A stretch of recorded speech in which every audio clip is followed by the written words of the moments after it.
¿De dónde viene el haitiano y el dominicano? Parte 3. ¿Sabías que nos han estafado sobre nuestra propia identidad? Y presten atención porque esto va a doler si aún no lo sabías. Tu apellido, tu orgullo y lo que ves en el espejo, todo es parte de un guión falso que te obligaron a memorizar. ¿No me crees? Entra ahora mismo a TikTok y verás la prueba del crimen. Miles de compatriotas repitiendo como loros, somos españoles, o somos taínos, o somos la cuna de América. Sí, eso ya lo sabemos, pero lo que muchos no saben es que España fundó ciudades en la isla entera, no solo en el lado dominicano. España construyó ciudades en lo que hoy es Haití. Fundaron Puerto Real en el año 1503, cerca de lo que hoy es Cabo Haitiano. Fundaron Salvatierra de la Sabana en 1504, en lo que hoy son Los Cayos. Y fundaron Bayajá en 1578, lo que hoy es Fort Liberté. Eran ciudades con iglesias de piedra, con plazas y con leyes españolas. Pero esa parte de la historia la borraron del mapa, literalmente. Y nunca, jamás los oyes decir la verdad prohibida. Que somos descendientes de los esclavos rebeldes, de los cimarrones como Lemba. Eso no vende, eso da vergüenza ajena. En cambio, para sentirse orgullosos de ser llamados dominicanos, te citan siempre al mismo personaje, al africano Juan Garrido. Pero se les olvida un pequeño detalle. Juan Garrido no era su nombre real. Él nació en África, seguramente en el Congo, y tenía un nombre africano, una identidad propia, pero se la borraron.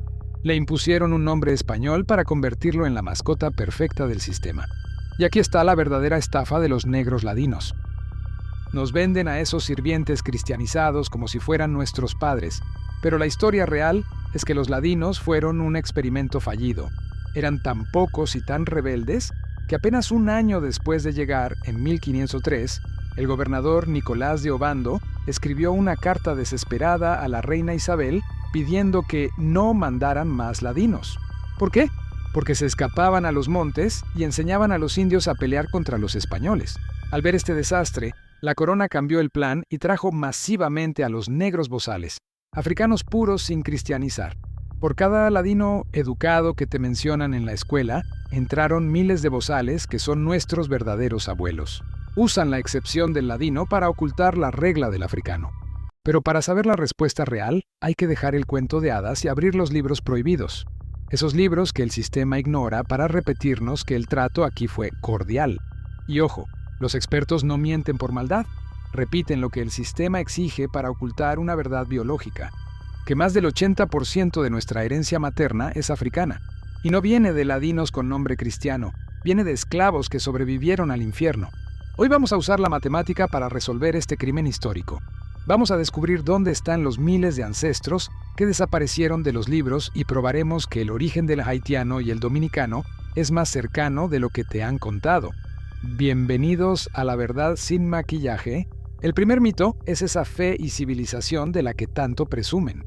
Pero vamos a abrir el primer documento que tengo aquí, la brevísima relación de Fray Bartolomé de las Casas. Él no me lo contó, él lo escribió ahí mismo. En este documento, Las Casas dice textualmente que los españoles entraron como lobos, como tigres y leones crudelísimos de muchos días hambrientos. No habla de abrazos, habla de la matanza de Jaragua, donde quemaron vivos a 80 caciques y ahorcaron a la reina Anacaona. Habla del cacique Hatuey, que prefirió morir quemado antes que ir al cielo de los españoles. ¿Y saben qué trajeron para civilizar? Perros de presa. Perros entrenados para cazar a los indígenas y despedazarlos. El resultado está en los números, como confirman los registros históricos del documento de Alain Milou, que veremos ahora. De los 11.000 indígenas registrados en 1518, para el año 1548 quedaban menos de 500. Acabaron con todos. Y fue sobre ese cementerio que trajeron el reemplazo. Más de 30.000 esclavos arrancados del África. Pero si quieren una prueba irrefutable de la crueldad personal de Cristóbal Colón, hablemos del tributo de 1495. Colón, desesperado porque no encontraba grandes minas, impuso una ley macabra. Ordenó que todo indígena mayor de 14 años tenía que entregar cada 3 meses un cascabel lleno de oro en polvo. ¿Y cuál era el castigo si no traían el oro? No era cárcel, no eran azotes. Los cronistas confirman que a quienes no llenaban el cascabel les cortaban las manos y se las ataban al cuello para que se desangraran lentamente.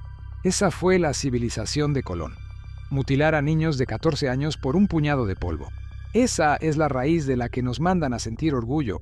Ahora vamos a los números que desmienten que somos españoles. En este estudio del catedrático francés Alain Milou, basado en el Archivo de Indias, tenemos la foto exacta del siglo XVI. Miren la página 654 del documento. Para el año 1570, la población de blancos españoles estaba estancada en apenas 4.500 personas. ¿Pero saben cuántos esclavos africanos confirma el documento en esa misma fecha? Cita entre 2.000 y 20.000 esclavos legales. Pero si sumamos el contrabando masivo que confirman historiadores como Frank Moya Pons, la cifra real superaba los 30.000. Éramos una isla negra gobernada por una minoría blanca.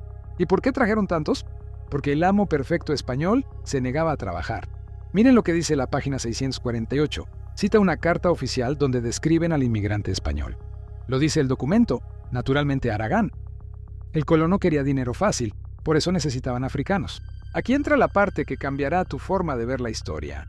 Vamos a sumar y restar.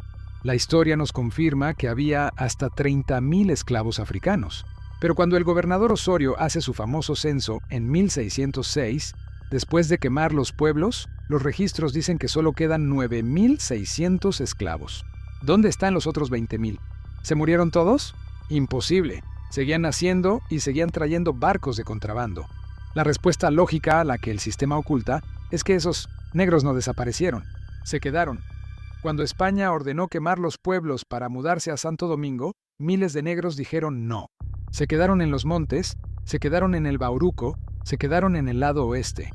Y esto no es una teoría. El cronista francés Jean-Baptiste Dutertre, quien visitó la isla en el siglo XVII, documentó con sus propios ojos que esa zona no estaba vacía. Encontró grupos de negros y mulatos viviendo libres en las montañas.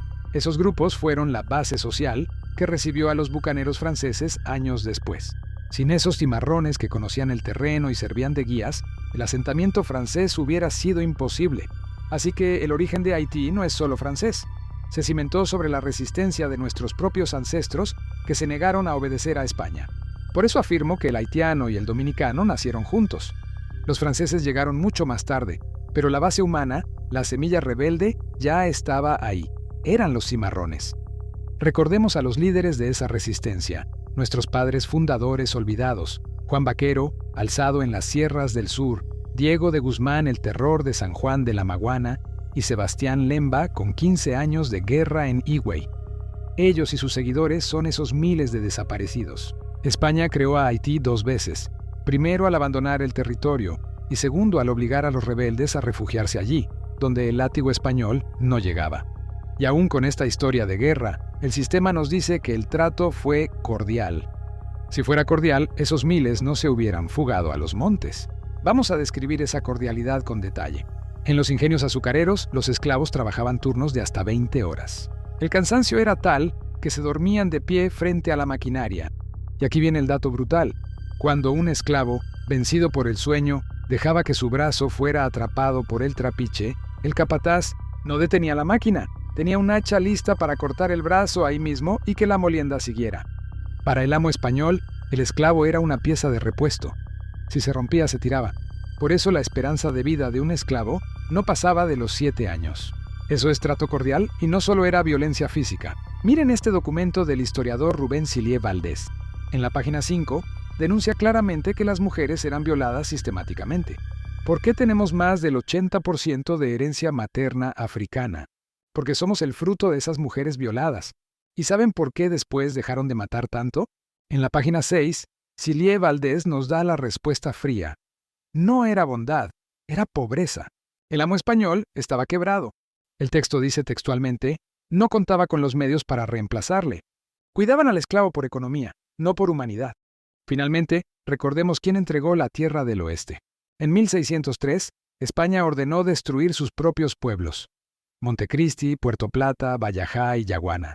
Haití existe porque España abandonó esa tierra. Pero la educación trujillista borró esto, y borró el dato final. Cuando Jean-Pierre Boyer llegó en 1822, su primera medida no fue esclavizar, fue abolir la esclavitud que España mantenía. Así que, dominicanos, ¿sabemos quiénes somos? Somos el 80% de raíz africana. Somos los descendientes de los que se quedaron en el censo y hermanos de los que se quedaron en el monte. Estamos orgullosos, sí, pero de nuestra verdad rebelde no de las mentiras románticas de los negros ladinos. La historia no se borra, se estudia.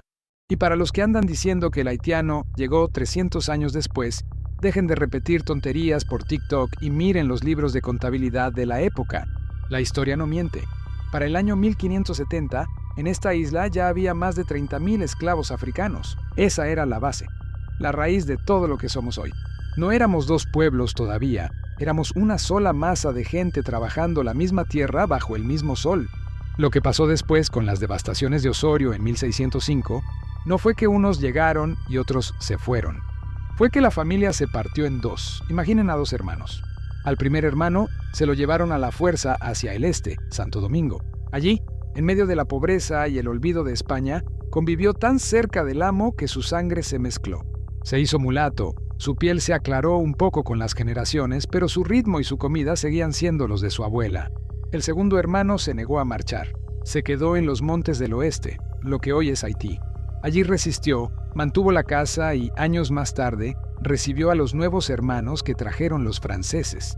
Este hermano se mezcló menos con el blanco y mantuvo la piel más oscura, intacta, protegida por la montaña.